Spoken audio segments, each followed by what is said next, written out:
Now this table here shows you the vote share from the electoral results.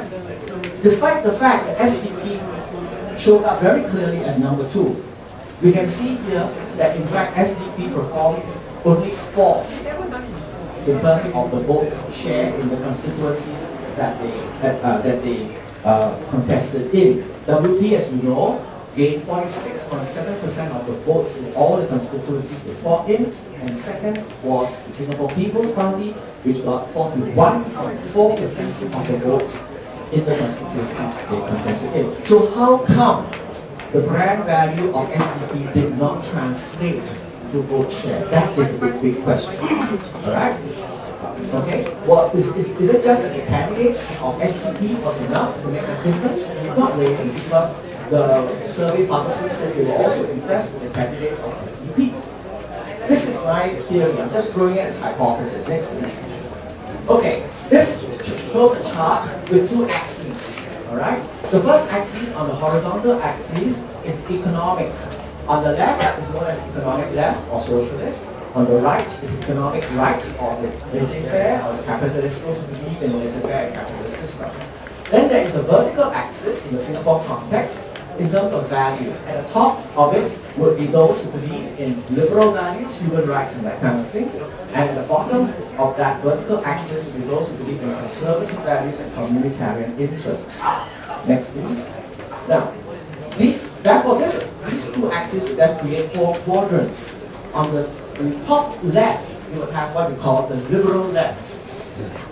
On the top right, the libertarian, those who believe in free markets but also believe in liberal human values.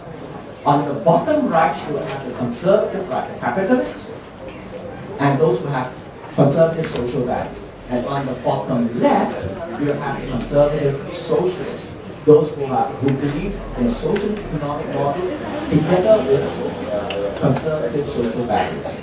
Next, please. Now, there are outliers, okay? You would see that sometimes off the scale, you would have people who believe in corporatism and fascism. You would have the religious right, which are some kind of like off the scale. And you have the utopian communists, which are also off the scale, but in a different direction. Never mind. But generally, this would be the Singapore political map. Next.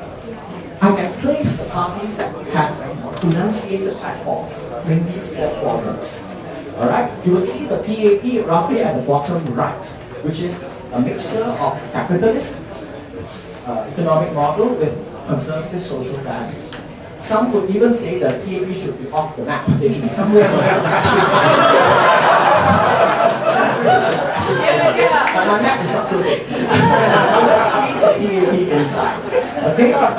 And then you can see, of course, the SDP is up there because they were advocating minimum wage and more giveaways to workers. They were on the more on the socialist side for economic values, but they also had a reputation of being a champion of the liberal values and human rights.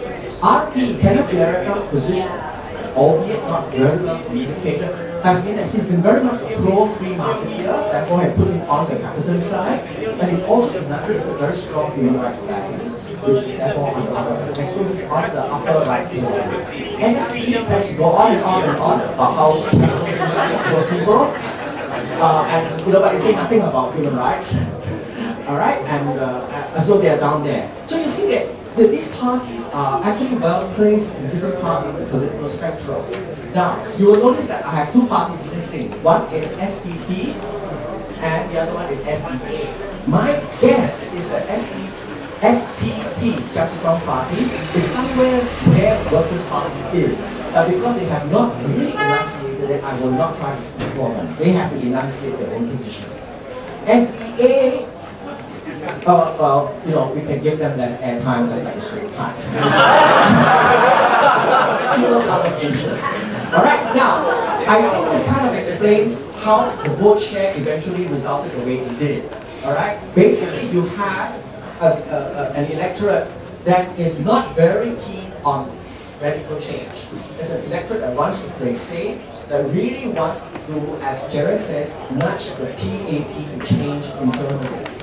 And the way to do that was actually to give the vote the closest equivalent to the PAP, which is the WP. The parties that are the furthest away from the PAP suffer from this effect. In other words, no matter how much they're impressed with you, it does not serve their purpose of pressuring the BAP. Alright, so that's my view, that as SDP, despite earning kudos, don't get the votes because they're seen as too far out. Next. However, moving forward, using this chart, I would encourage politicians and those of us who are interested to ask these questions. Where lie the younger generation in this chart? Where lie the better educated? Where lie the middle class and the less well off?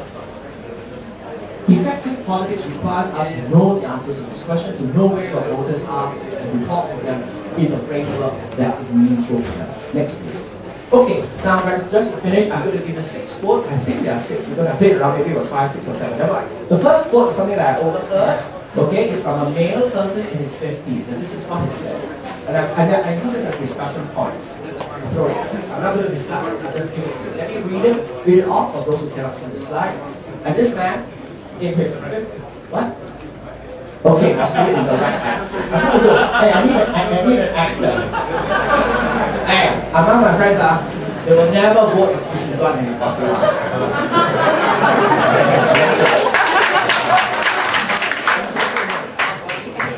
Now, here is someone who's not a stranger, who's actually a friend of mine. He's male, he's in his 50s, he is roughly my age. And he's living in Mogaing Kana constituency. So he had a choice between the Workers' Party and the PAP. He came to me and said, you know, I have a real difficult time voting, my heart is there, but honestly, I have never heard of these Workers' Party candidates before, and I still can't remember their names except one Frida. The third quote, something I heard, is from a female, not I heard, but somebody else heard, is from a female who was in her 30s, and she was choosing to volunteer for a particular political party. In order to ascertain that she has made the right choice as to what party she has volunteered for, she asked around, and whether or not, and then she said, oh, it's a comfort to know that there are people of faith in this party. No need to name. Because we're not talking about parties, we're talking about voters.